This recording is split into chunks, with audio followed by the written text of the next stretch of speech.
Иранские военные в Беларуси, Захарова размахивают ядеркой, а в российских тюрьмах перестают выходить на связь политзаключенные. Обо всем этом расскажу подробнее в эфире «Нехта». Самые важные и интересные новости. Германия впервые за 35 лет вызывает в МИД китайского посла. Что случилось? Российские войска продвигаются вперед на Донбассе. Это беспокоит в том числе и Пентагон. Я ожидаю, что со временем они снова станут намного сильнее. Мир на грани глобального ядерного конфликта, который мог начаться еще в 2022 году. Вашингтон и его союзники по НАТО стремились осваивать постсоветское пространство в военном и военно-политическом отношении. Спасибо, что смотрите, спасибо за доверие. Не забывайте про лайки, комментарии, не забывайте подписаться на канал и про кнопочку «Супер спасибо», ведь так вы можете нас поддержать. Поехали. Украинские военные контролируют Торецк в Донецкой области. Об этом говорит начальник Торецкой городской военной администрации. Добавляет, что информация о заходе в город россиян – фейк, и все это сделано ради дестабилизации. К сожалению, враг ведет также информационные войны, и я подтверждаю, что город Торецк остается свободным украинским городом, который просто страдает от сокрушительных обстрелов со стороны агрессора. Но город свободен, он украинский. Аналитики ресурса Deep State отмечают, что россияне пытаются пройти вперед возле населенных пунктов Красногоровка и Поросковиевка на Кураховском направлении и в районе Старомайорского на Времовском. Это совпадает с информацией от украинского генштаба. А удалось им продвинуться, пишут аналитики, в Красногоровке, что вблизи Курахова, и около Урожайного на Времовском направлении. Продвижением россиян в Украине обеспокоились и в Пентагоне, но во всяком случае об этом говорит министр обороны США. Я вижу, что украинцы продолжают укреплять свою оборону, и я думаю, что они действуют довольно эффективно. Мы по-прежнему обеспокоены любым продвижением со стороны России. Но я приветствую то, что украинцы продолжают делать, чтобы быть уверенными, что они могут постоять за себя. Я думаю, вы и дальше будете наблюдать взаимные уступки между русскими и украинцами. Так было с самого начала. Но украинцы очень решительные люди. Они продемонстрировали это с самого начала конфликта. И я ожидаю, что со временем они снова станут намного сильнее. Мы продолжим оказывать помощь в обеспечении безопасности. Кроме того, накануне немецкий журналист Bild Юлиан Рёбке писал, что при таких темпах продвижения россиянам понадобится 2 года, чтобы достичь Киева. При условии, что еще несколько месяцев назад говорили о 30 годах до столицы. В Центре противодействия дезинформации при Украинском совете нацобороны и безопасности поставили эти расчеты под сомнение. Могу отметить, что данный обозреватель является генератором случайных смыслов. Его военная аналитика строится на каналах российских военкоров, а сам он руководствуется принципами хайпа. Ну а мы поговорили с военным экспертом о том, насколько это реально, и о продвижении россиян в целом. Те вот продвижения тактически, да, серьезные, но не на отдельных участках. Они имеют место. Больше того скажу, в оперативном плане, вот, на Покровском направлении, южнее на Кураховском, после захвата Авдеевки, они продвинулись весьма серьезно. Причем это очевидная часть оперативного замысла. Если бы им удалась вторая половина, это севернее прорыв такой же или продвижение такое же в районе Часового Яра, где до сих пор уже год, да, больше года украинские войска держат упорную оборону, то они смогли бы охватить большую группировку войск украинцев в районе Торецка, да, и точно так же окружение большой группы войск, деморализация обороны, деморализация общества. Этот вариант тоже не удался.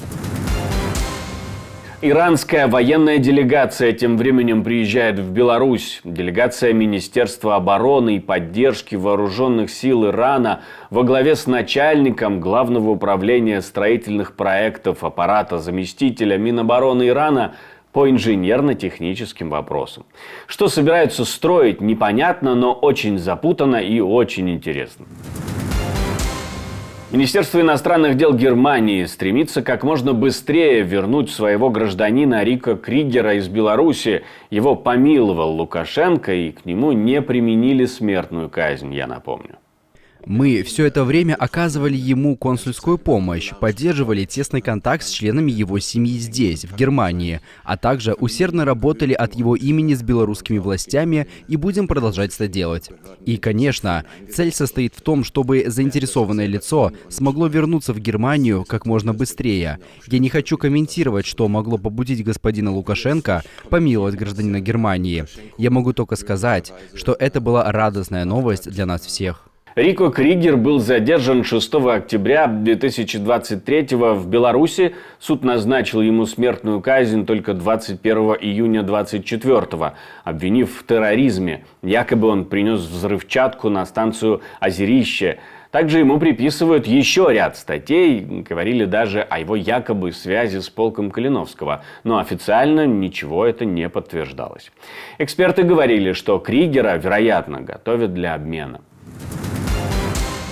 А в России снова угрожают ядерным оружием. На этот раз в дело вступает Мария Захарова, которая заявила, что все к этому и идет. Вашингтон и его союзники по НАТО стремились осваивать постсоветское пространство в военном и военно-политическом отношении в ущерб коренным интересам безопасности России.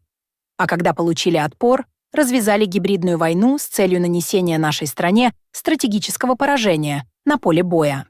Захарова говорит, что диалог, а точнее основа для диалога, возможно только если США свернут с пути подрыва российской нацбезопасности. Видимо, имеет в виду она помощь Украине, ведь только это, по сути, подрывает российскую нацбезопасность. Но готовы ли россияне действительно к конфликту с Вашингтоном и НАТО? В 2022 году, как стало известно только сейчас, в Северном море российская и американская подводные лодки чуть не вступили в прямое противостояние, но американская субмарина ушла от столкновения. Поговорили об этом с военным экспертом Павлом Лакийчуком. Подводная среда, она отличается от надводной, воздушной среды, где все друг друга видят. Да? В море такой возможности нет. И технические средства не такие совершенные. Хотя, скажу, что, например, БКК-5, БКК-6, гидроакустические станции американских подводных лодок разработки еще 90-х годов, они великолепные и хорошо слышат противника на большое расстояние. Тем более, что противник, российские подводные лодки, они шумят очень громко. Учитывая степень накрученности, степень вот этой военной истерии в российской армии, в российском флоте, неадекватность реакции российских моряков весьма опасен. И, честно говоря, ситуация могла закончиться трагически. Американцы, как всегда, действовали взвешенно и на провокацию не велись. Из российских колоний массово пропадают политзаключенные. Связь как минимум с 3 потеряна, адвокатов к ним не пускают. Речь идет о гражданине США Поле Уиллане, который осужден за якобы шпионаж, журналистке Русньюз Марии Пономаренко, отбывающей срок по делу о так называемых фейках про российскую армию, и оппозиционном политике Владимире Карамурзе. Адвокат последнего говорит, что высока вероятность того, что Карамурзу перевозят в Москву. Но для чего – это вопрос. Адвоката Владимира Карамурзы второй день подряд не допустили к нему в тюремную больницу. Точное местонахождение политического заключенного неизвестно. При этом, по данным одного известного портала, отслеживающего движение самолетов, сегодня утром в Омске в 10:00 по местному времени приземлился спецборд авиаотряда «Россия» Ту-214, который позднее в 16:00 вылетел из Омска по направлению к Москве. Обязательно будем следить за ситуацией по состоянию на момент записи видео. Вопросов больше, чем ответов. К тому же издание ЧТД заметило, что из базы данных американских тюрем стали пропадать данные о российских заключенных.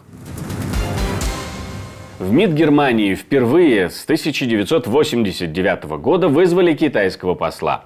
Об этом пишет Deutsche Welle, связывают это с кибератакой на картографическое ведомство. По информации Шпигель, за атакой стоит китайская хакерская группировка АПТ-15. О попытке вмешательства стало известно заранее, но, несмотря на меры предосторожности, злоумышленники смогли таки пробраться к участку сети Федерального агентства картографии и геодезии во Франкфурте на Майне. Оно собирает и анализирует карты, в том числе и для спецслужб. Это действительно первый случай с 1989 года. Тогда посла вызвали в МИД, когда власти КНР разогнали студенческие протесты на площади Тяньаньмэнь.